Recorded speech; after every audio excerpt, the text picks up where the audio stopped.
welcome to Picture This, a Big Brother Hometowns retrospective, Season 1, Chapter 2, Hold.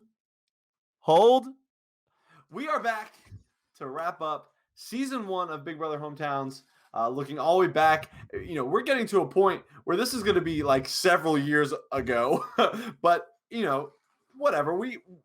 Like I said, this is an adventure into the ridiculous, and we are having such a good time with it. And we're excited to wrap up the season. This is going to cover episodes 5 through 7, so that's 5, 6, 7 of BBH 1. I am Josh Consalvo, and alongside me, as always, the one, the only, Mitchell Stokes. How are you, Mitchell? Well, as the new host of this podcast and general overlord of Big Brother Hometowns, I will now be abusing my power to talk about the end of the season.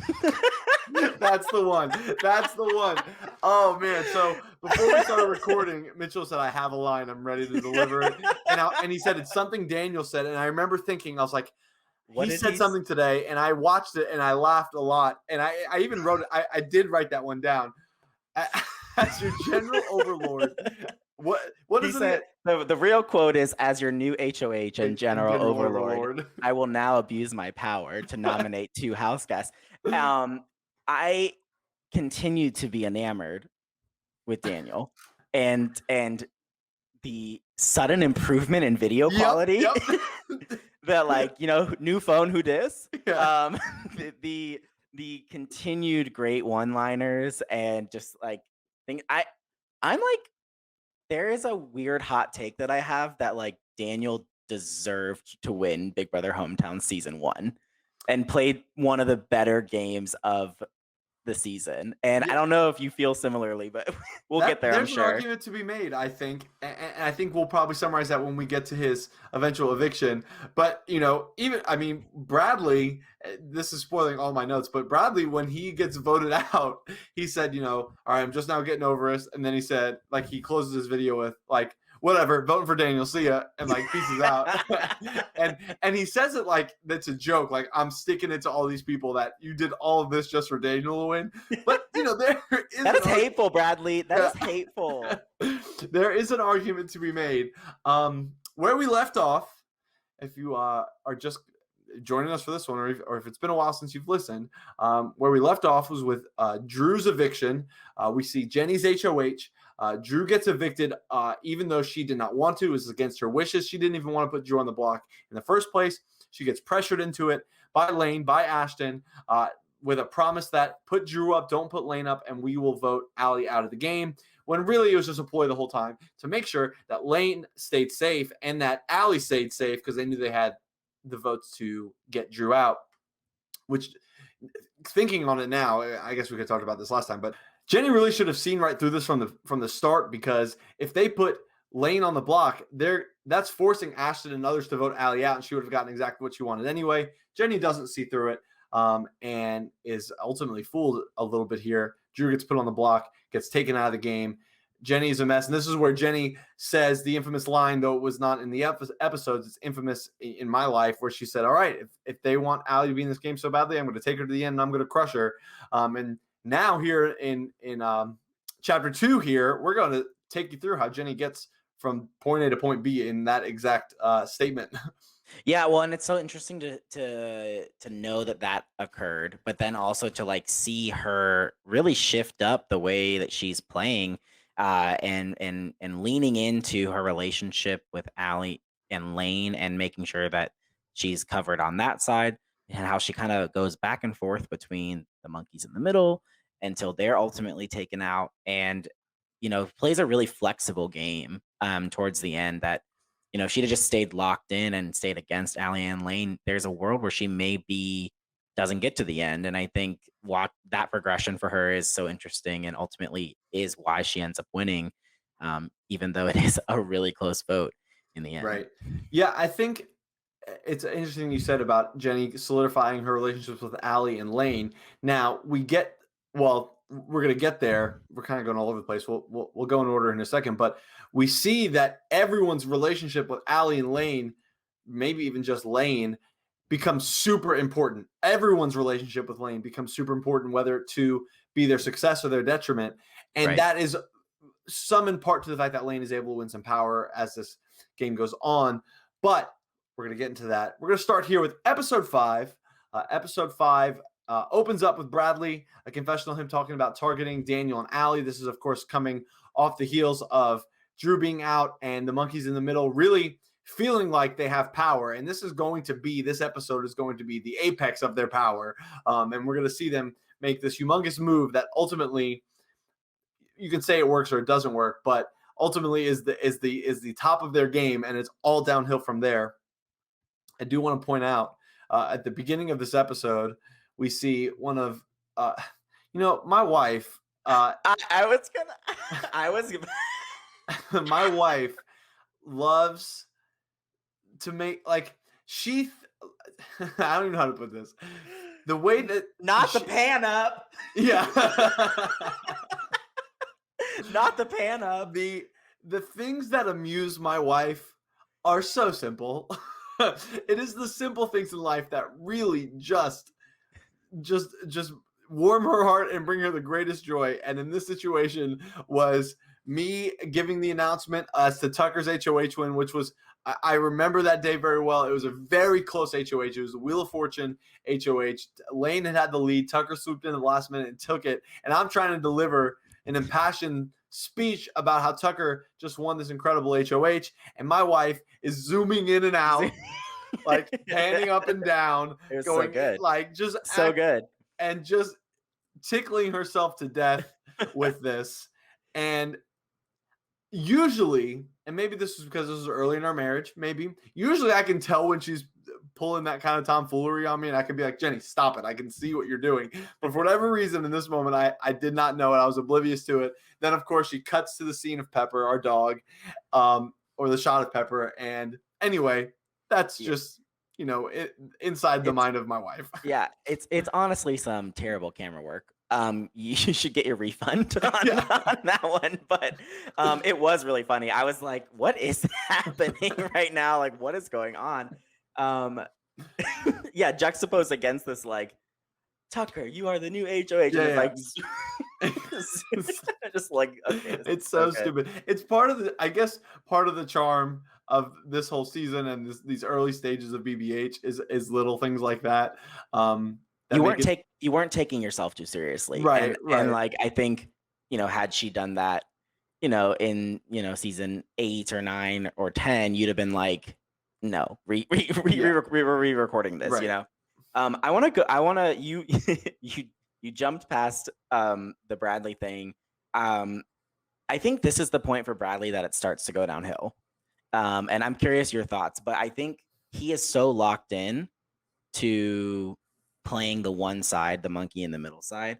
And whereas Jenny's able to be a little bit more flexible in the game moving forward, I think Bradley's ultimately too locked in on his side. And so I'm curious to see, because I think like in my rewatch of episode 5, 6, and 7, there were points that I was like trying to put myself as like a first time viewer again and thinking like, oh, this is Bradley's game to lose. And then I caught myself thinking, oh, this is Daniel's game to lose. And then the Jenny win kind of comes and sneaks attacks you a little bit, right? Because she does have such a strong end game and she's able to articulate herself really well in the jury questioning, which is something we'll get to. I don't think Allie did a good job at all, considering that her final plea was, I'm gonna buy a candle. I'm at Target and I'm buying a candle and I'm gonna be happy no matter what happens. And Jenny's like, give me the victory. Yeah, yeah, exactly. So I agree. And I started seeing that too. I watched these last couple episodes with a different lens today when I was rewatching, because I was like, it was Bradley's game to lose. And I think he really lost it. I think that there were a lot of things he could have done differently. And I think it is because he was locked in on that monkey side. And I think it does go back to the Drew vote. I think that taking Drew out was not the call, because in order, and that's going to come more and more as we set up the Ashton move here. But, and you can blame Drew too. Like, Drew was not without fault because he was not putting himself in a position, or you can't say building relationships because these people know each other, but not solidifying the relationships with these people to make them trust him.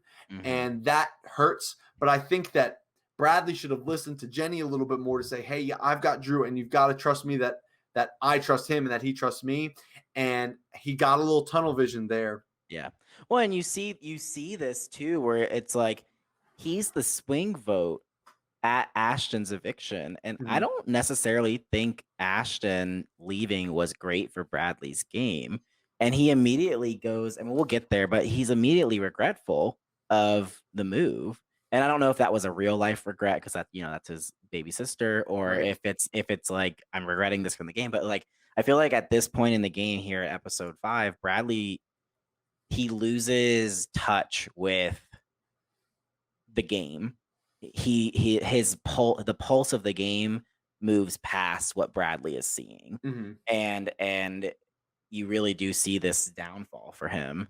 Yeah, I think we're going to see several things that he does, or at least a couple things that he does in this episode and the next that tank him a bit. I'm not as sold, and we'll get to Ashton. I'm not as sold that that's the wrong move, but let's get there. So Tucker Mhm. wins HOH. This is Tucker's first touch of power in the whole season, and I specifically remember a night. It might have been the night before Tucker wins HOH. Him and Jenny and whoever else were all hanging out at our apartment at the time, and I remember Tucker saying, Ashton's becoming a big threat in this game. Like, we're going to have to take her out sooner than later. And then, Mhm. so either he had already won HOH or that next day he wins HOH and he begins this plan to take Ashton out of the game through a back door. And I do want to stop down here because there's a confessional from Lane. And I know. I think I know what you're going to say. Go ahead. I don't know if you do, because one, we see that Lane is constantly having his sights set on Chris. That's one thing we see. But then two, this is the joke. I don't know if it's the same one you're thinking, but Lane is definitely an honorable mention this season for terrible video quality. Oh, And yeah. Like, if you like watch, you're like, wait a minute. Lane's video quality is actually pretty terrible as well. Oh, I was just gonna say that he continues to have awful reads because Oh, he's yeah. like, Tucker wins, I should be safe here. No need for me to worry. No need for me to be concerned. And then it's like, my nominations are Daniel and Lane, and then it's like directly back to Lane. And he's like, this is a terrible thing. What is going? This is how did this happen? I have no. And it was like, Well, like a sense of awareness here would yeah, be. well, even I'd love more. to see it. He says I think this might have been after the nominations, though. He said he's referring to his team, and this team of his consists of Jenny, Ashton, Bradley, and Allie. And I'm like, what team is this? Yeah, where did that come from? This is not a team.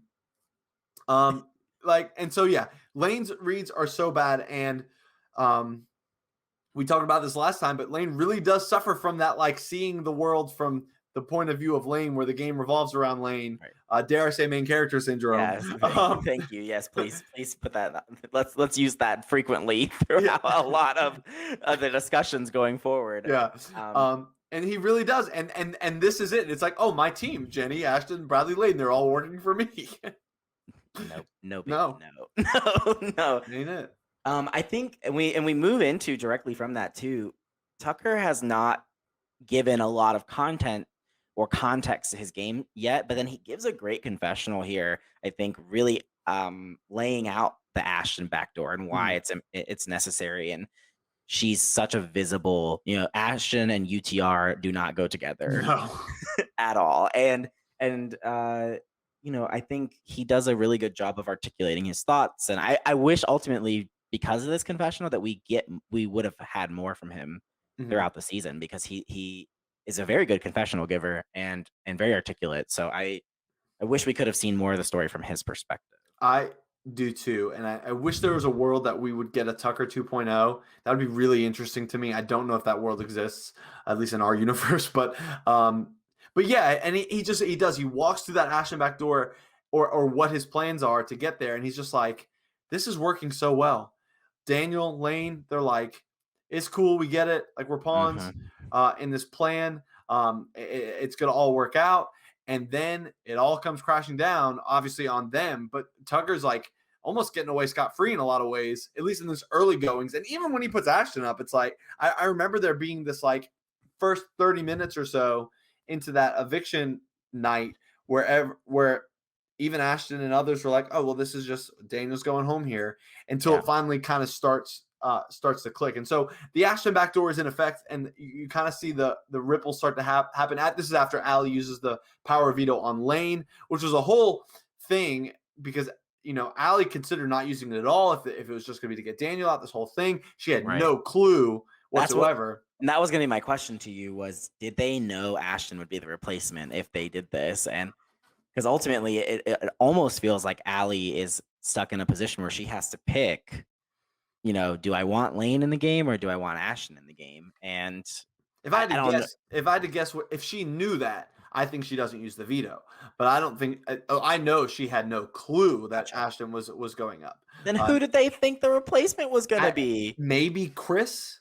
That's a terrible read. Yeah, well, no kidding. The four of you, including Ian, RIP, had been targeted the entire game by everybody else. Yeah. What do you mean you don't think Ashton is going to be the replacement? I'm actually incredulous to find this out. I figured they just wanted to confirm that they would have the two votes on the outside or something.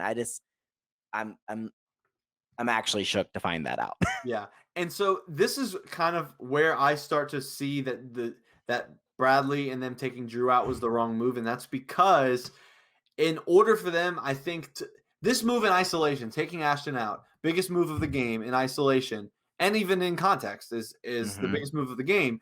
But I think that people like Bradley and Chris and maybe even Tucker, but Bradley and Chris for sure could benefit from Drew still being in the game as someone that is that visible, like we don't trust him threat, where I could still see someone like Allie or Daniel or maybe even Lane, if he's not setting his sights higher, coming off an Ashton boot, still going after Drew or still having Drew as the option to be on the block or just be in the mix. And I think that that's just the person that they would have needed to pull this move off, Yeah, it's a really fascinating sequence of events here because you see Ashton goes up as the replacement nominee. We get a confessional from Bradley and Jenny, who as we know are that's family. Right. That's Bradley's little sister, that's Jenny's sister-in-law. They're really having to confront head on, like, am I about to vote out my family member? Right. Over And Daniel. over Daniel, who Daniel, who I don't never know met him. And it's very interesting to see them tussle with this idea of game, what's best for my game, and what is best for my heart and my family. And I'm honestly still gobsmacked that they don't vote out Daniel here, Right. because it's something that they've wanted it for several rounds. He's been on the block how many times at this point, and eventually a lot of the end game conversation about is going to be like, when are we going to get Daniel? Because he could win the competitions to save himself. So I still find myself being very shocked that ultimately Bradley and Jenny decide to vote out Ashton here, knowing that only one of them could have saved her. And thinking about, like, if Ashton stays in the game, I don't think Ashton is coming for Jenny or Bradley in the next two or three rounds.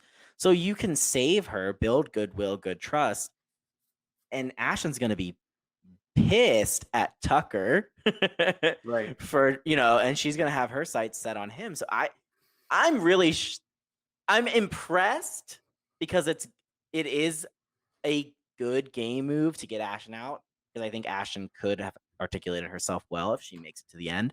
But I'm also just so shocked. Right, that they actually went through. I think they were so locked in on this idea that getting Ashton out is the right move. I think they were so locked in on that, and they didn't want to burn Tucker or Chris, who were also obviously even more locked in on this idea. Wanted to take a big shot on the other side. And I think ultimately they would. That's what won out for them, is that they were able to do this and objectively tell themselves, or I guess objectively to us, objectively to them, say Ashton is the right move. We have to pull the trigger here. If we don't now, Ashton's going to win this game, which is valid. Yeah, Ashton could yeah. very well win this game if she stays in. It's I mean, you said at the beginning of chapter 1, Chris's game was overrated. Mhm. I am gonna disagree just for the sole fact that he convinced Jenny and Bradley to vote out their family when Right. it's you could make an easy argument that it is not good for their games. Right. So Yeah. I mean that's impressive that Tucker and Chris are both are able to convince Bradley and Jenny, because it's not like it's two on two. Tucker can't vote. So Chris, the one person, is having to, and Tucker, they're having to convince two people to make this move. It's not just, they need one, they need both of them to commit to this. And Not to mention that Bradley and Jenny talked to each other about this right. and could have easily both been like, we just can't do it. We just Yeah. can't. Yeah. Okay, so here's my here's my messy question for the day. I need to know the family fallout. Like, did this affect the family? Like, for um, a time, was there like a weird, awkward, like, tension for a while or something? a little bit, Like, but not like in a super serious way. But yeah. I think that, I mean, Ashton was really hurt by it for sure. But yeah, I would say there was some awkwardness, some some difficulty around it, but nothing that was not overcome. Um, And it's so funny too, because like right after this, Bradley says, Ashton, I don't like this at all. I don't like this. And I wrote in my notes, I said, but you voted her out. yeah, why'd you do it? Like, if you don't like it, then don't vote her out. Right. Like, I'm so confused. This is like, I'm like, what?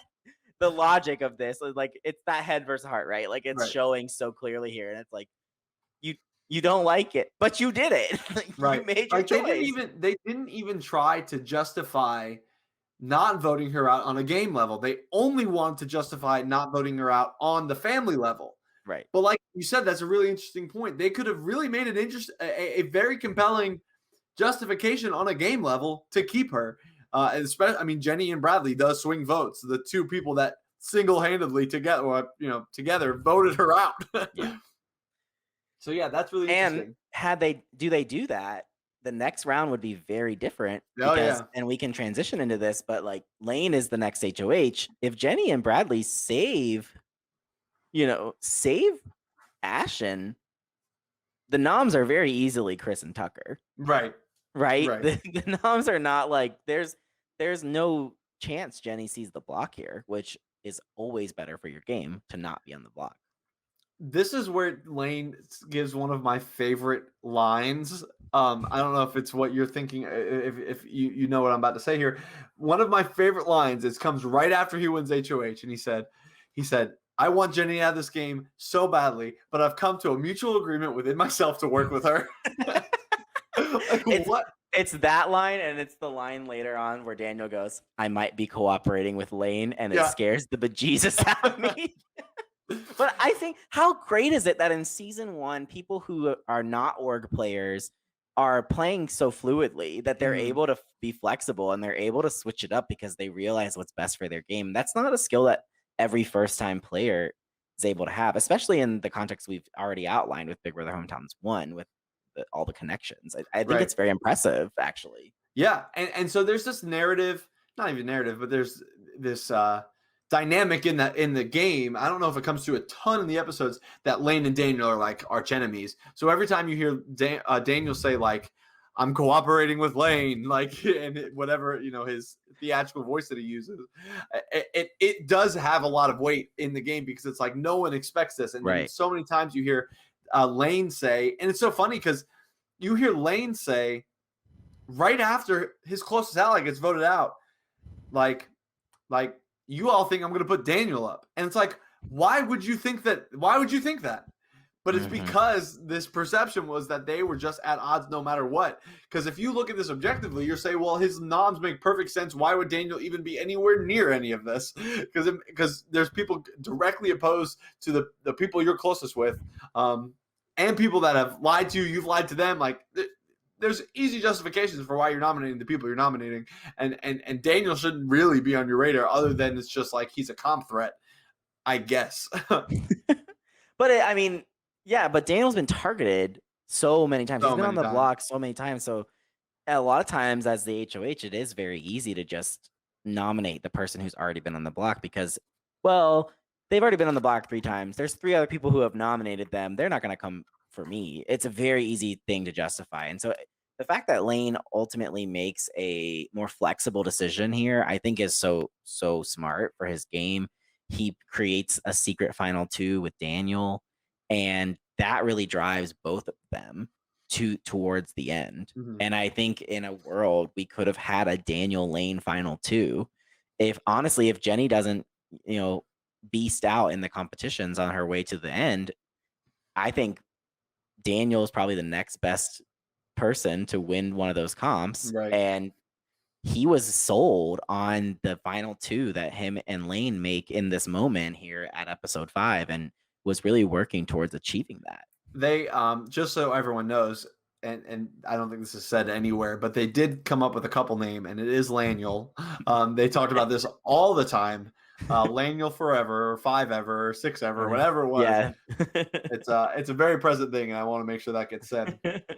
So ultimately, Jenny and Tucker are the nominees, and this is where Lane delivers this line. It basically says, "You guys all think that I'm going to nominate Daniel, but I'm going to vote Jenny and Tucker. This is nothing personal." And he just says it so plainly. I could never deliver it like he did, but he's like, "But you guys have not been trustworthy and not trustworthy and not loyal to me at all. Bye." Like it's just like iconic. Like, okay, good point. and what about it? That's what I'd be like. You say you're and- coming for me, and what about it? I wasn't loyal to you, and what about it? Exactly, and that is where Lane, in a sense, now it's his nominations. In this case, he is the main character. He's the head of household, but he really does suffer from that just like constant thought of like, you guys weren't loyal to me. But this is a little different because it is his HOH, and he has every right to do that. Yeah. So from there we get a couple of good Daniel moments for the people who are tracking at home. You have him just starting a confessional with what, and this is like very grainy video quality. It's we love it, and then he does get into the title of this chapter where he wins like his 3rd or 4th veto, and he goes hold, and we get here another backdoor. Season 1 and the backdoor. Name a more iconic duo. Yeah, I will wait. Yeah, like there is not one. Every move taken through the backdoor. It's like the veto's used 6 or 7 times this season. It's really fun. And I think it's such a, I don't know. You don't see this all the time. These people were really playing the game hard, and that cannot be understated for people who had no idea that this community existed, and they just put themselves in it, and they just played so hard. Is again, I'm gonna say it again. It's so fun to see. Yeah, agreed. And this is where Lane really does ultimately have his sights set on Chris and is ready to take Chris out. Daniel's falling right into line with this plan that he has, wins the power veto as everyone kind of expects, and pulls Jenny off the block, which Jenny is going to cite a little bit later in her final speech, which I think is a great pull from her. We'll get to that. But he does use a power veto on Jenny so that Lane can backdoor Chris, basically saying you're maybe not the biggest, but saying you're the biggest threat to my game. That's really Lane's angle here, is you're the biggest threat to my game in his perspective. Just basically being afraid of him and his ability, and who knows his power and control. Also not knowing about the monkeys. Yeah, and throw it back to what we were saying 5-10 minutes ago about Chris and Tucker are the reason that Ashton's gone. They convinced Jenny and Bradley. So I think it's a very valid fear, that Lane has his sights set on Chris. I think we talked potentially in the last episode about, Chris's game being overrated in terms of, how the people were viewing him and what he was versus what he was actually doing. But you can, this episode 5 is the direct rise and fall of Chris's power essentially. And it's very, very reminiscent of the rise and fall of the 4 Horsemen, which I will just talk about whenever I have the opportunity to. Well, Jenny says here, she talks about, we get a confessional from Jenny where she says that ultimately she's saying that Chris going up here or going home, being backdoored, defeats the purpose of targeting Ashton. I think on a surface level, yes, but I think for Jenny's game, no, because hey, it's not her. And I think if Yeah. this big move got made, and now the pushback is not on you, like that, and obviously this is a large in part to the flexible game that Jenny's playing, and that is starting to set up here towards the end game. But I don't necessarily agree that Chris going home defeats the purpose. It defeats the purpose that they had, Right. but it does not defeat the purpose that Jenny has to win the season. Yeah. So let me ask you a question, and maybe this is a little bit hindsight is 2020, but was Lane getting Chris out the best move for Lane? No, I don't. I don't think so. I don't tough. have an opinion. I'm just curious because I think that Chris was a closet Lane lover. Like you see that in his confessionals from time to time. That Chris will just like talk about how impressed he was with Lane's game. And if Lane is in the final two, I think Chris votes for him almost every time. Mhm.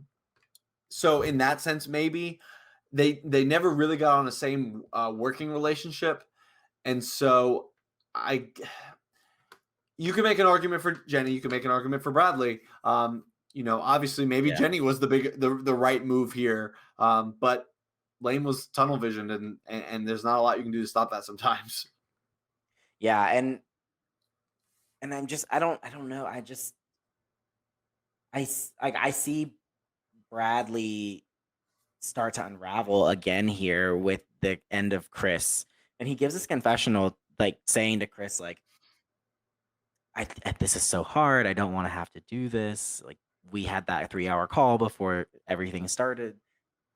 You didn't have to vote for Chris again, and you've sent another person out that you are claiming you have such affinity for, Right. and you're doing Lane's work for him, which I guess good on Lane. Right. This is a good move for you, Lane, and maybe it is ultimately because it would have only been 2-2, and I'm sure Lane would have evicted Chris anyway. But I think that there is a world, and that just looking at this from a chessboard perspective and not as much a relationship perspective, that I think that Jenny and Bradley could have flipped this and just taken Tucker out. I think that's the better move objectively, because then you keep Chris and Lane at odds. Would they have had the votes for that though? Because I think the votes here it was a 3-1 vote, and it was Allie, Lane, and Bradley who voted for Tucker. No, sorry, no, Lane was the HOH. It was Allie, Daniel, and Bradley, correct? That vote for. Oh Chris? Yeah, so if Jenny and Bradley flip, it's 2-2. You're right. Yeah, it would have been 2-2, and Tucker and Lane probably would have evicted Chris anyway. Yeah, he definitely would have. So, you're right. But I don't know. I'm not sold that it was the right move for Lane, but I can't really pinpoint exactly why I feel that way.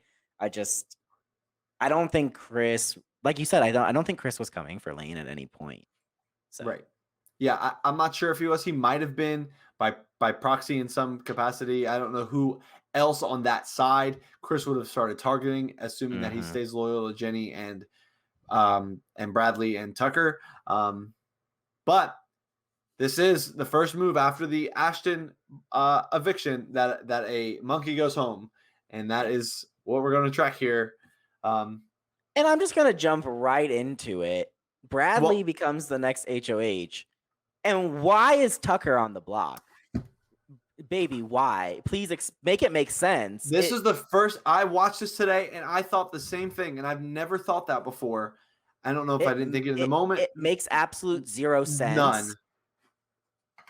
Like, what did Lane and Allie promise Bradley? Like, I need the retrospective answer to this. Like, I need to text Bradley and ask him, because this makes zero sense. None.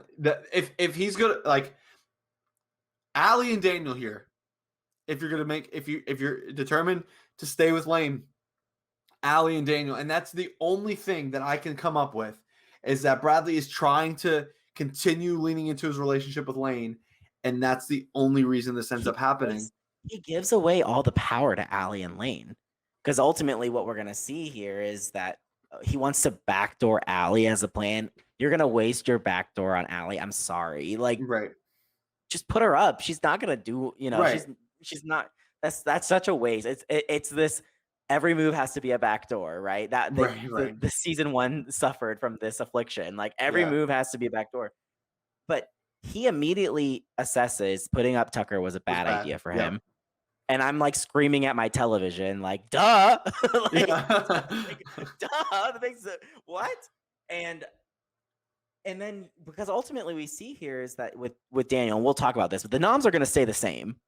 And Bradley has given up all the power to Allie and Lane, and they're able to do whatever they want. Mhm. And who's the other person who was instrumental in Ashton going out? Tucker. Bye. Yeah, Yeah. that's an easy decision for them.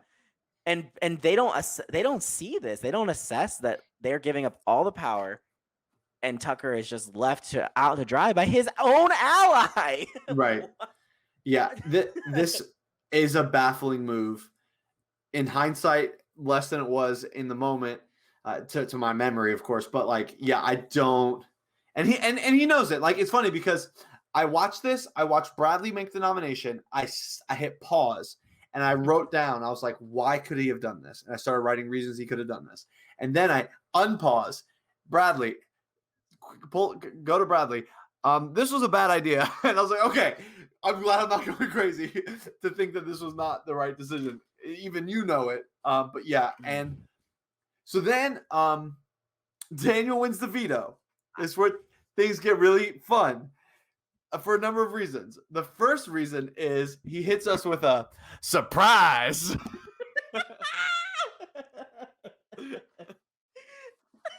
He hits us with a good surprise.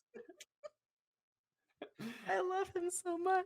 And I the love him so surprise much. is, and the rumors started to spread in that moment. I remember this. The rumors started to spread that Daniel may actually not use the power of veto on himself, which historically in Big Brother does not end well. It's a terrible decision. Terrible, So terrible bad. decision. But Daniel's playing this game on a very surface level, like we've said, but also like maybe playing 6D chess in the back of his mind somewhere. And surprise, I'm choosing to use the power of veto on no one. I'm Yeah. not using the power of veto on anyone. Oh my gosh, so I've watched this season several times, and this is always something that I somehow forget. And when it happens again, I'm still as shocked as the first time that I watch it. And so, like when I was doing my rewatch and my notes for this, I kind of zoned out for like a brief moment and completely missed the post of this. I like had a moment. I was like, he's like, oh, I'm not using it, and I was like, oh Jesus, like I was like, I'm not, I forgot about this. I was not prepared, and I was like, oh God, so sad to see Daniel go out here. Right. And then Well, and then the next like 3 minutes later, I'm like, okay, I'm checked back in, and then Daniel's on my screen giving a confession, and I was like, hold up, Yeah. hold up, I Now- have a rewind. Let me go back. When this happened, everyone, I think when this happened, they were gonna vote Daniel out. They were gonna give him the old, Eric Reichenbach essentially here, and they were gonna send him out the door. That I think was the initial plan, and somewhere in there, it changed. I think Lane was willing to be flexible, but then was just like, nah. I attribute it to the Ashton boot, Yeah. and being that Tucker had a huge part of it. He was the HOH who nominated them, and who nominated Ashton. And I'm this round is absolutely gobsmacking. I love it. I love the chaos. I love the lack of strategy. I Right. love I love the outcome. I mean, Tucker's great, but Bradley's HOH being usurped by a terrible decision that he made and giving all the power away to Lane and Allie. It's just good television. Yeah. And then I'm imagining this getting edited into a real episode of Big Brother, and the ratings are through the roof, honey. Like Right. through the Right. roof. Here's a fun little tidbit about that day. I am 95% sure that day was a Friday. And the reason that I'm pretty confident about that is because where Tucker worked at the time, every Friday, it's a ministry that we used to work for, and he used to work for. Every Friday, there's a tradition in that office where they come together and they call it I think like Celebrate Friday, and they write all the good things that happened in the week on the board. Nice little positive exercise they do every week. And in one of this is a story told to me, and I don't know why it always stuck with me, but one of the things Tucker talked about in that meeting at his workplace was, guys, I really think I can win Big Brother, and I really want to. Cut to that night getting evicted after in this crazy course of events, bad decision after bad decision, and Tucker all of a sudden out the door, being lied to on his way out the door. Because you see Tucker in a confessional say, if I'm not going crazy, I think that they're like basically like, unless I'm being like absolutely lied to, which I don't think he was being lied to, because I really think they were going to keep him and then they didn't. But all leading to his ultimate end and demise is a rough 24 hours. Incredible. I love that story so much. Yeah.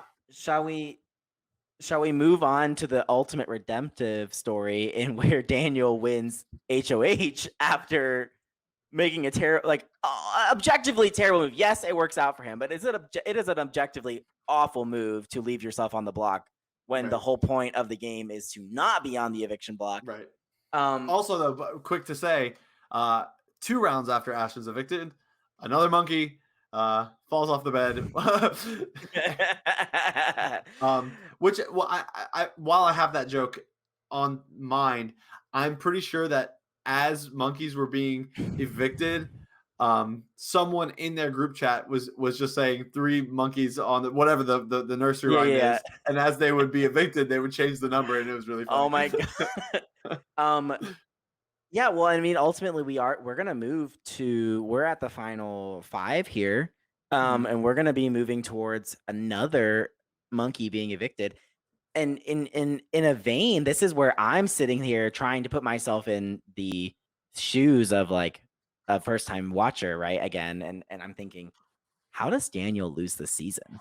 Or how does Lane lose this season? Like, they have swung, Daniel, Lane, and Allie have swung this back completely in their favor. They've won the comps they needed to. They've capitalized on boneheaded decisions that other players have made. How is one of them not the winner? And that's the crux of Big Brother. That's one of the things about it. Like, in the end game, as much as people, whether you like it or not, it comes down to who wins these competitions. And here we see from Final 5 on, Jenny is able to stave off elimination that would have come for her. Yes, I know that she builds this relationship with Allie, and that's going to be really, heavily featured in the Final 4 round and the Final 3 round. But if Lane and Daniel win power at Final 4 or Final 3, I don't think Jenny has a chance of sitting at the end. Right. So she's able to take herself there, which is ultimately a great way to get to the end. Whether some people don't respect it, some people do, but she's able to do it. And it's impressive when you're facing the field of people who have completely swung the power back in their favor, and you're the one person left. I was saying, we'll talk about Jenny's win as a whole when we get there, because I don't think that the win is surmised in 4 comp wins on the stretch. Right. But so Daniel wins HOH here, which is obviously like a pretty bad case scenario for anyone on that isn't named Lane or Allie, which is not many people at this point. And one behind the scenes thing that I also remember from this day is that Daniel took no time thinking about his nominations. None. Like, I think it was I think that like there was like a 45-minute stretch where Daniel hadn't seen that he won, and then everyone's like scrambling, and then Daniel comes on, and 10 minutes later Here's his non-video. And oh my Like, gosh, that's funny. and so he comes on, and because I think he makes the right decision though. right, he does. But I don't want to look past saying the line that he gives again, and I'll say it this time. As your new HOH and general overlord, I'm now going to abuse my power by nominating Jenny and Bradley. So good. It's so, like I don't want to sound rude, but I want to spend 24 hours in Daniel's brain. I just need to know. Like I just need to know how that works and how that process is, because I am obsessed with him, and it's honestly a tragedy that in his subsequent attempts at Big Brother Hometowns, we do not get more from him. Yeah. Because Yeah. he's so good. He is the best character on this season. Like, wow, that's a take. I said it. He is the best character on the season. America's favorite player. Who is in contention for best character?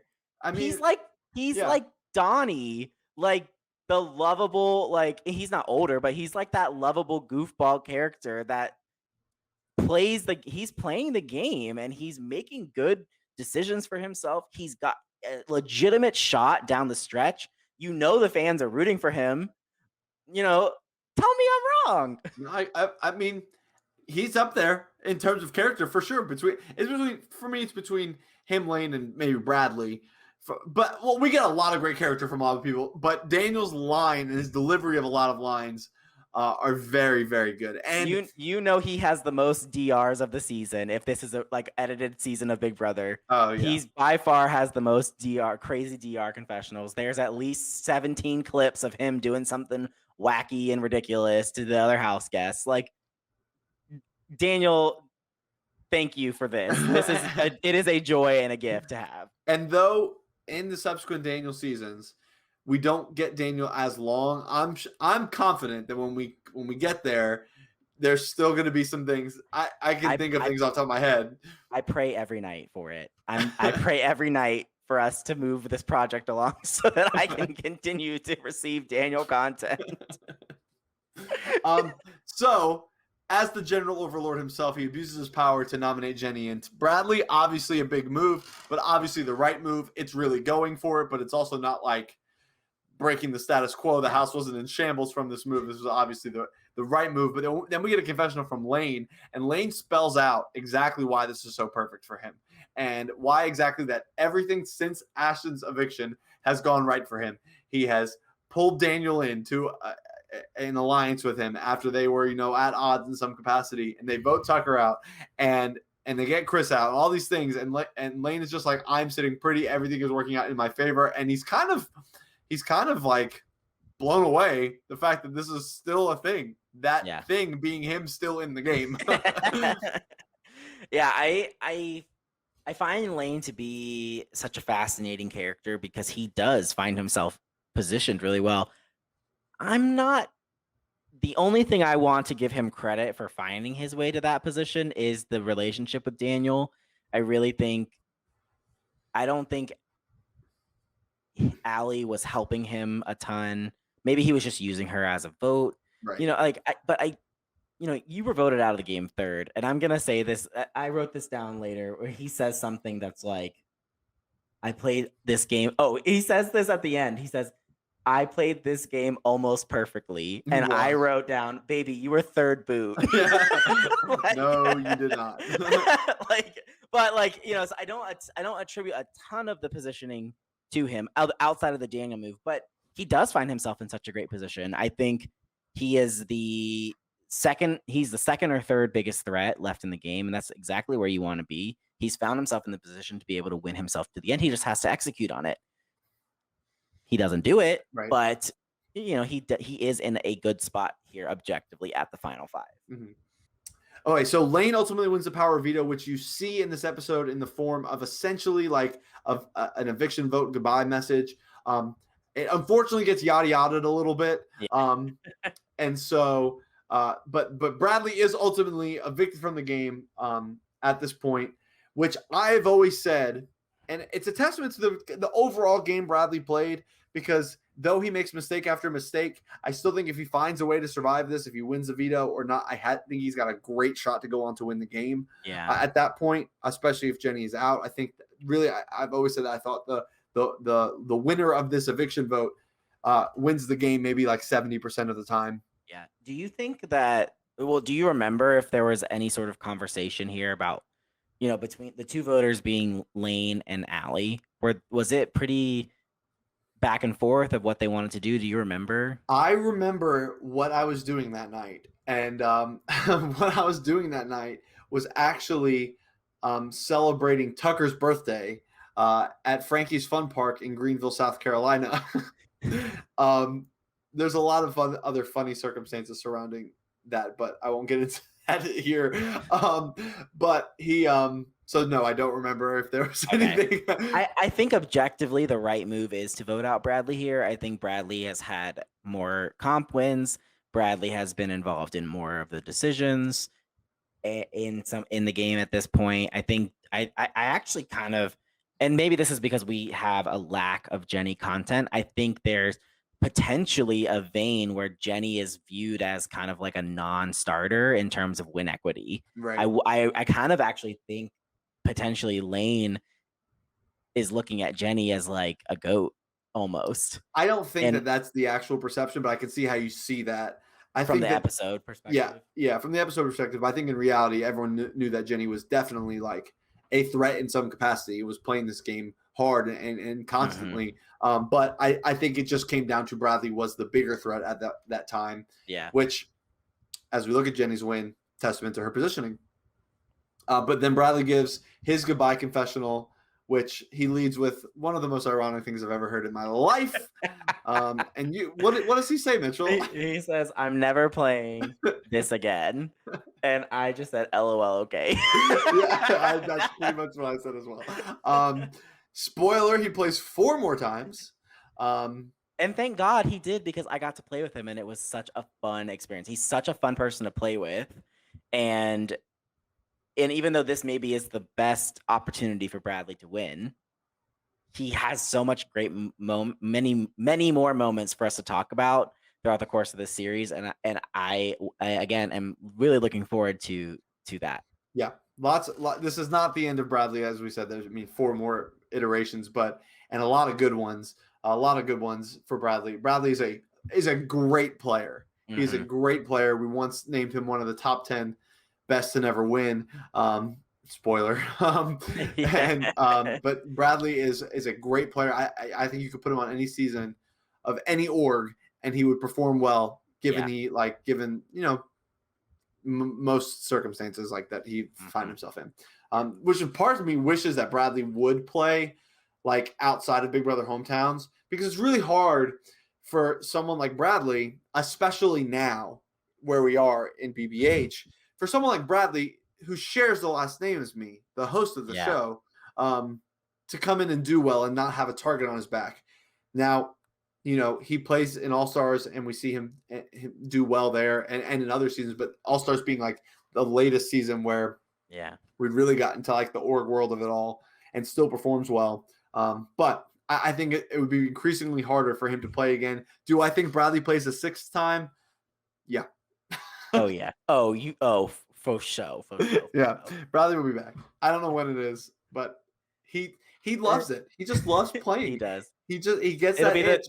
the throwback season, Big Brother Hometowns OG. You had to play the first 6 seasons. We're just gonna run season 1 back and call it a good idea. Honestly, I would live for that.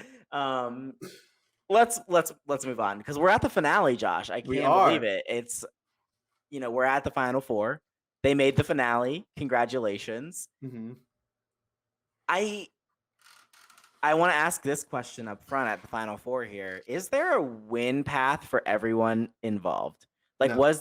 Okay. I didn't think so, but I wanted to ask from your recollection.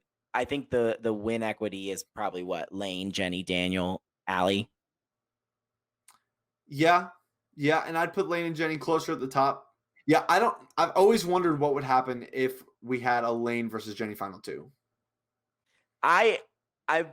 I'm very curious to go down that thought path with you Yeah. at the end of this. Let's do Yeah. that at the end. But I think it would be very close. I think it's close, and we'll get there. I don't want to spoil what I think happens. But this ultimately, I think this is a really fun finale. I think we get a lot of interesting things here down the stretch. So we get to Final Four. They play What the Bleep. Allie wins, which good on her. She's not a slouch in comps. She's won a handful throughout the season, and she did play a game. Like, though I don't think she can win at this point, and I think she has 0 win equity. She did play a game and did not play a bad one necessarily. She's trying. She's trying something. I mean, her noms are ultimately Dan and Lane, which we know that the noms at Final Four don't matter. But she articulates that in her confessional about like, I know the nominations don't matter, but I'm keeping Jenny off the block. And there's a thought process there. She's trying something with that she's trying, and she articulates it actually really well in this confessional that she has, where she's trying to put herself in the position where she can get to the final 3, she can throw the comp and get taken to the end. Yeah. And that's a strategy that a lot of people try to find themselves in. And she, I mean, she's right. She does find herself in that position. So she, congratulations, you executed that plan. I just don't think it was a winning plan for Allie. But I also don't want to brush over the fact that this does, and we've kind of touched on it, but we haven't said it. There was a big conversation between Allie and Jenny that took place. It was a phone conversation. Jenny was driving home from somewhere. I don't remember where. I remember pulling into our apartment, and we were driving separately that night for whatever reason. And Jenny sat on the phone in that parking lot for a good 20, 30 minutes. And I don't know a word they said, but I know they talked through their games and got on the same page. Yeah. And if you look at the board here, you have Daniel and Lane who have proven now that they're tight. Though Lane has a good relationship with Allie, you might look at this as 2-1-2. And so when Allie wins power here, she's going to reward ultimately this bond that she has built with Jenny to keep her off the initial nomination block. And though at Final Four, it doesn't really, really matter, it can matter. It can matter depending on it. The situation where it matters is if Allie also wins the power of veto. Right. So it does matter a little bit. And so no one has ever made a Final Four nomination without some thought process. They haven't just said, I was going to put you 2 up because it doesn't matter. It mostly doesn't matter, but it could matter. And so Allie's thinking that and keeps Jenny off the block, which I think is, I think it's a good move for her. Yeah. I don't think she articulates that to the jury later on as one of the moves that she made. but I think it was a good move for her. And she's trying something. She's trying to make the best position for herself. And that's something that we a lot of times get on stream on the Facebook page and yell at people for not doing. So I do want to give her some credit here for that. So then Jenny comes in, and the final power veto, a day's competition of sorts. And Jenny wins the Final Four power veto, securing herself in the final 3. And this is where I want it to be noted, because I wrote it down on my notes. This is the moment where Daniel's video quality magically. That was my next thing. Daniel with good video quality? What? Yeah, it just happens out of nowhere. Truly out of nowhere. I don't know what happened. It's not on my end, I promise you, because I remember all season his video quality being very, very bad as I got the videos in the diary room. So whatever it was, it magically got fixed when Jenny, ironically, at the moment of Daniel's demise. Yeah. He finally figured it out, only to be voted out. Yeah. He does give a very surface level confessional here. And I don't know if you wrote it down, because you've kind of been like all over the Daniel's only playing this game from like the one dimension. But he says it's either going to be Allie, Jenny, and Lane, or Allie, Jenny, and Daniel in the final 3. I have my preference. Yeah. So good. I love it. It is good. It is good. Yeah, I didn't write that down, but I remember that. Once you started talking, I remember that confessional very well. But like, this is a huge win for Jenny. Yeah. Because we know that the final 2 deal that Lane and Daniel have would have resulted in her eviction here. She had to win. And this is the story for her, is that she is in the minority. She is in the position where she needs to take herself to the end because no one's going to do it for her, and she is able to pull that off by winning some competitions here at the end. And Mhm. um, it's good for her. I mean, I good for her because that's how I feel like I'd have to play if I ever make Mhm. it to the end. Like I'd have to win those comps to get there, just like she did. So Well, then Jenny gets the final three here, and the we did have part 1, 2, and 3, but they were all mental comps of some capacity. We didn't have any Mhm. endurance comps, but um, if you scroll up in the group me, I don't know if you scrolled all the way up. I added Mitchell to the Big Brother Hometowns one house group me today.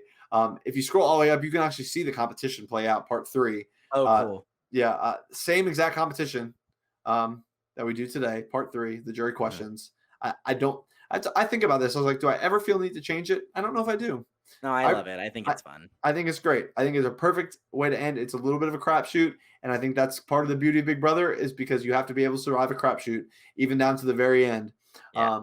And that's about how you play the game. That But part's not about luck. but it's not all a crapshoot because No, it of course really not. it comes down to your understanding and knowledge of the jury and the people that you played with. Yeah. So I think that's also a big part of it.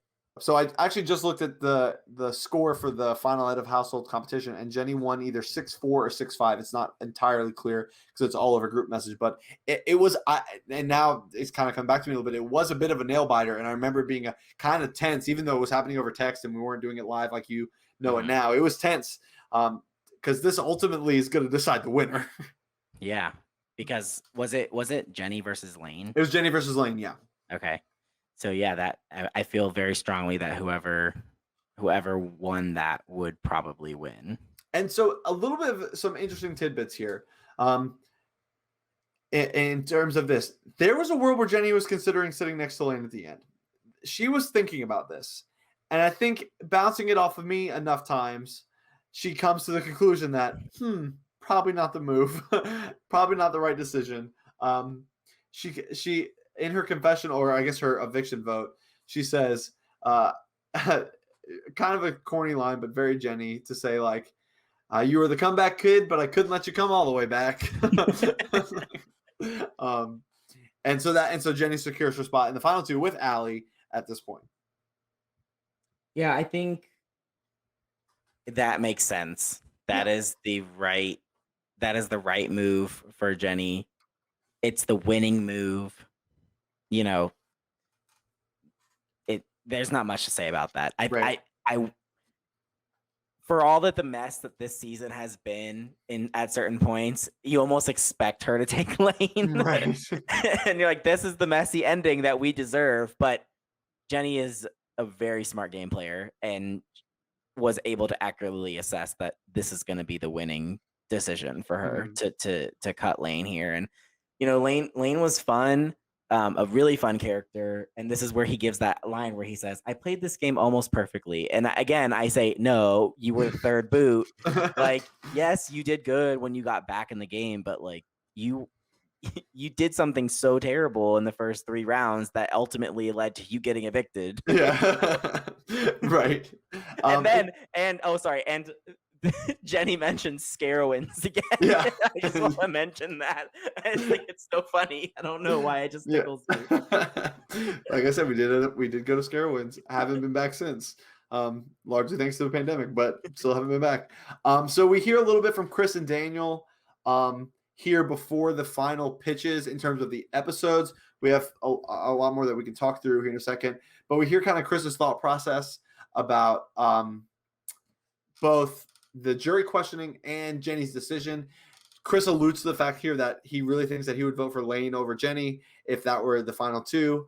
And then talks about how in the jury questioning, Lane was really kind of rallying for Allie Yeah. in the questioning. And then Daniel gives a confessional talking about what the final three configuration might be and talks about honesty as if that's the only thing that matters. Very Daniel to be like, yeah, well, Jenny was not as honest with me, so that's a notch against her. But Allie was pretty honest with me, so. And ultimately, we see that reflected in his jury vote, where he votes for Allie to win the game. Yeah. But then we get to our final pitches. Yeah. And the difference here is absolutely astounding. And Yeah. we talked about it up front at the start of this episode, but I, I hope that candle was good, baby. I Yeah. hope you enjoyed that candle because you know, like eh, I'm at Target and I'm buying a candle, so I'll be happy either way. Like, I hope it was worth it. The whole like however many days this was that you just played this whole game, and you're just you know, if you don't vote for me, I mean, and like you did add me to the group me chat, and I scrolled up and read through the jury questions, and I felt like Allie was very flippant in that too, like where it wasn't like I didn't really get the sense that she like ultimately really cared about winning, It's and maybe interesting that's that unfair, but like it's interesting that that's your literal and figurative read, because I thought Allie was pretty well spoken in her. She sent long paragraphs and gave answers. It was very quick and intense in a sense that it really. I mean, I sat there with Jenny as she did it and kind of helped her through it a little bit. She was a not little the over. not the Yeah. riggery. Well, yeah, look, when your wife is crying and upset that Ashton, her sister-in-law, is coming at her real hard Oh yeah. in this chat, and is sounding real bitter. Sorry, Ashton, but you were real bitter.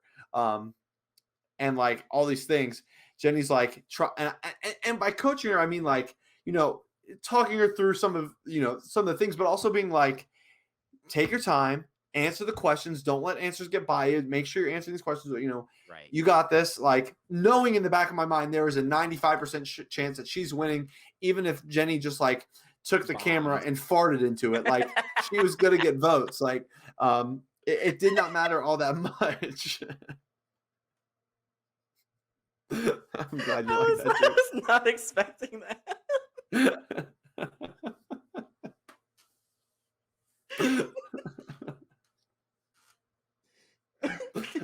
Sorry. No, that's good. That's good. No, I agree. I agree with you 100%. I agree with you 100%. Leave that in. Leave that in. Oh, one of the best things that I helped guide her to was the fact that Jenny played the game, or that Allie played the game without getting blood on her hands, and Jenny was like soaked in it from head to toe, and that was a real notch on her belt. And so, but then, so that's some of the stuff that happened in the chat. But Jenny then comes in with a 4-minute final pitch video where she really sits there and says, "It's my time. Give me this win. I am the better player. Yeah. I deserve to win." Did a single juror watch it? Who knows? We'll never know. Yeah, who cares? But who cares? It's compelling. Yeah, I wanted to vote for her after watching it. Yeah. Like you can see how it was meaningful to her and how she did care and ultimately did want the win versus Allie's very flippant, like, I'm at Target, here's my candle, like whatever. And I was just like, okay. Yeah. So some of the points that she makes here is she says she has no eviction votes against her. Always a nice little feather on your cap. Mm-hmm. She boasts her social game, basically owning her spot in the middle, owning her spot in every alliance, knowing the pulse of the game at pretty much every turn. She talks about the monkeys in the middle. She mentions her phone call with Allie. She talks about how she got blood on her hands. And she basically just says, I had my hands in all the cookie jars and I deserve this win. I won my comps at the end. And here is how I got from the beginning of this game to the end of it. And you guys never took me out for any of it. And vote for me. Like, vote for me. I deserve this. Like, give it to me. Give me the crown. And it's a great pitch. It's a great video. I don't know if it plays well for I don't think every person can walk in and give that same speech. Some people are going to be really turned off by that speech. I think in the context of BBH1, where they all know each other, they understand who Jenny is ultimately and truly as a person, they can see that and not be turned off by it and ultimately be like, yeah, no, she's right. Because you see that like Daniel is saying that, Lane is really cheerleading for Allie here. And then ultimately Lane votes for Jenny to win. So, I think game recognizes game here. Mm-hmm. And so we'll walk through the jury votes real quick. Drew votes for Jenny, no surprise. Ashton votes for Allie. We'll come back to that. Chris votes for Jenny. No surprise. Though Crystal's vote was pretty open, and he wanted to hear everything out. Tucker votes for Jenny. Absolutely no surprise. Daniel votes for Allie. Interesting. I can see it. Makes I sense. can see it. Bradley votes for Jenny. No surprise. Lane votes for Jenny, and that is like a game respect game kind of vote where he knows that she played the game better than Allie. Like he just knows that. But going back to Ashton, unless you have something to say. Oh, I was just all I have left to say about this is the proud husband moment at the end. Jenny has won the game. Take that, suckers! The money's coming back to my house. That's so good. It's good. That was good TV too. That is good. Ashton voting for Allie. Ashton claims to this day, maybe not to this day, but she claimed for a long time, she might still, that she voted for Allie only because she knew Jenny had the votes to win and she wanted Allie to get votes. I don't buy it. That's suspicious. Yeah, I don't buy it. That's weird. There was bitterness, and you listen. I love Ashton. I know Ashton, and obviously not as well as you, but just from what I know about Ashton's a bitter juror. Yeah, we can say it. This is okay. Her sister-in-law. Like you watch her vote. You see it all the disdain, over her face. The disdain in her eyes. Like she's having a hard time getting through it because it's it's hard. Like just like all of it is just like pent up. It's like right. I am voting for the person that was loyal to me the whole time, and that person is Allie. Click. That's the vibe I'm getting, and I'm just like, Ashton, come on, come on. Could you imagine in a world where that's the deciding vote and Allie wins, and what that this series wouldn't still exist? You don't think so? I don't know. I wanted to say something big and bold there, but I'm pretty sure you immediately started casting season 2 after this one ended. So we can talk about that in a second, but that's actually not necessarily true. But it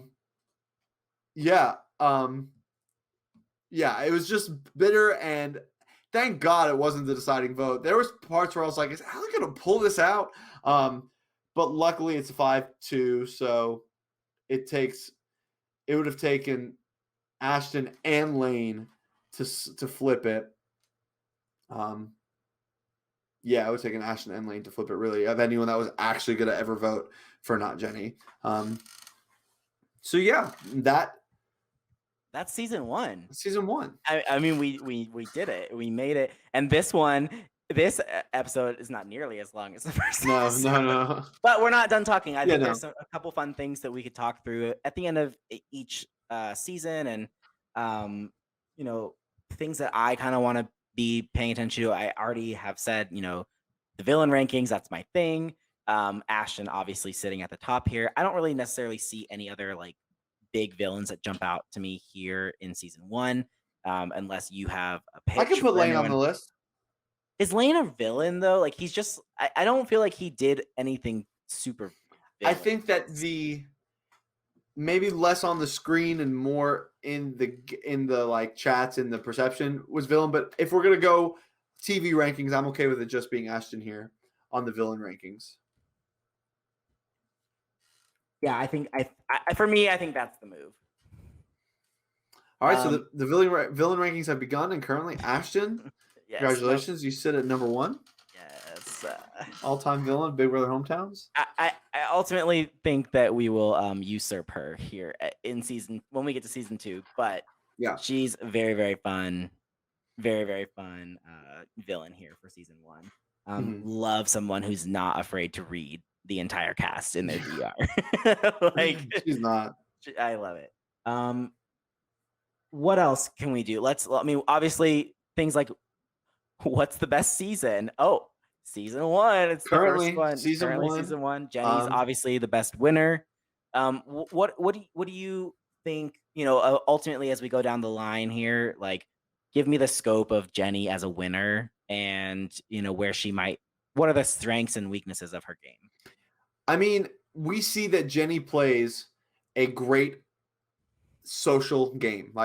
She wins her comps at the end, but she plays a great social game where it goes back to the first HOH of the game, where at that point the game had been going on for a while, it felt like. But you see Jenny know every step of the plague as it happens. She's in almost every group message. She finds herself in an alliance called the Monkeys in the Middle and still is playing most sides. No one is ever actively targeting Jenny enough where she's actually going to go home. And she knows the game she plays. She owns the game she plays. We see her do the exact same thing again in season 10. And if not for a couple drinks on the beach by a girl named Rachel, Jenny could go very deep again in season 10. And so it's just that those are her strengths for sure. I don't know a ton. Her weaknesses are she doesn't give a lot of confessionals. That's maybe a flaw in her game. And maybe she, Jenny is I would say she's a loyal player in a sense, but Jenny is not afraid to cut somebody at all. She has said that multiple times. Yeah, I think and it's not a weakness by any stretch of the imagination, but I think at times she plays with her emotion versus with her head. And I feel like I am the same way. So I understand being driven by that. But I think ultimately, more so than not, she ends up with making the logical decision. And we see it here when she votes out Ashton. That's the prime example, her head versus her heart. And she goes with the move that she thinks is strategic. And I think that she oftentimes leads with that emotion because she is making decisions based on who she's connecting with, which relates right to your emotions because your relationships with people. You look at and her connections are genuine. Yeah, her connections are genuine, and so that makes those decisions also strategic. If we look at the season 10 you versus Quinn vote, she makes an emotional decision that positions herself incredibly in that game. So I get exactly what you're saying, but I think that it is because the type of player she is that leads her to make those kind of emotional, so to speak. Yeah. Oftentimes when we talk about emotional decisions, we're saying that is devoid of judgment. A bad thing, right? Yeah, or a bad thing, and that's not the case here. Yeah, I agree. So two things I think the good ways to wrap this up. You said earlier, I'd be very curious to figure out what would happen if it was Jenny versus Lane here in the end. You said you think you know what happens. Yeah. What do you think happens? Okay, so I think that Drew votes for Jenny. Yes. I think that Ashton votes for Lane. Yep. I think that Chris votes for Lane. Yep. I think Tucker votes for Jenny. I think Daniel votes for Lane. I think Allie votes for Lane. And it's 4-3. I think and Jenny maybe even Bradley votes for Lane. Yeah, it's possible. It's possible. It could go 4-3 or 5-2. It's an uphill battle, and I think depending on what Lane brings to the final questioning versus we saw what Jenny brought, and I think she could potentially sway someone like Daniel potentially, or maybe a Bradley. But it would be a 4-3 vote, I think, and I think it would be a very tight decision. Yeah, I think it'd be real tough. And Lane is very dominating, and I think in a text-formed final questioning, I think he is overbearing in a sense, and that could help and hurt him. Yeah. But I really think that it ends up going to Lane here. I do too. Which is so interesting. So interesting. So interesting. I still think we have a series if Lane ends up winning. Okay. Spitball some of the best moments of season 1 at me. Oh gosh. Okay. I have 3. Go for it. You want me to go first? Please do. Okay. So the rise and fall of the 4 horsemen in episode 1 is potentially my favorite thing of season 1. Because it is just so funny to me. I think Ashton's confessionals, and then Daniel not using the veto on himself and still staying in the game. I think those are for me, those are the 3 moments that I will look back on after analyzing the season and be like, yeah, those are the things that make season 1 really incredible. One of the moments that sounds like a soundtrack, the soundtrack of the season, is Bradley after Tyler nominates him and Ashton, and he does the the zoom in and out that he does all the time, and he goes, "Are you kidding me? Are you kidding me? They're all gonna be against me." Like he buys right into the line. That's a great moment. Like a lot of Bradley confessionals are great. Yeah, I think Chris's drunk confessionals when he's like talking about his feelings and Yeah. people have feelings. Great moment. And yeah, and the ones you said are also fantastic. So give us now. I think the best way to wrap this up is what's coming up next. We have season 2. You pretty shortly afterwards Yeah. decide you want to do it again. Mm-hmm. What were you? I mean, we'll probably talk more about it in depth at the beginning of the next, the next episode. But give us like, what are we looking forward to here for season 2? Season 2, and I was thinking about this earlier actually. Season 2, I think, tells the best winter story, maybe of all. And I think that is largely because we get a great narrator in the winter, and he goes on such an interesting journey from start to finish. I think season 2 tells one of the best winter stories. I don't know if it's necessarily the greatest season or all these things. There's a lot of interesting things to talk about. I'm very high on season 2. Oh yeah, season 2 is great. It's like it's not top tier Big Brother Hometowns, but it is no slouch in its own right. And I think when we did our season rankings podcast a couple months ago, and I think I was the highest on season 2.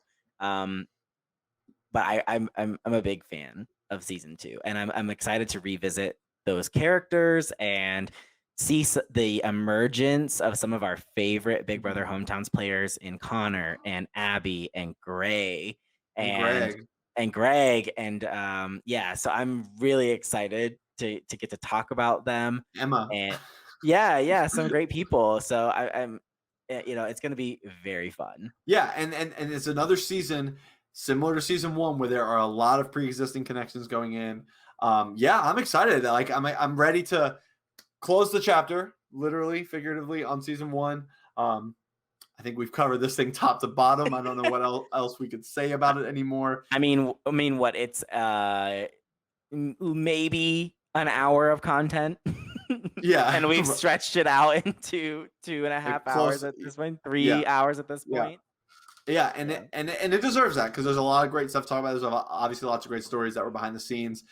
A great winner, not just because it's my wife, but she plays a great game. Yeah.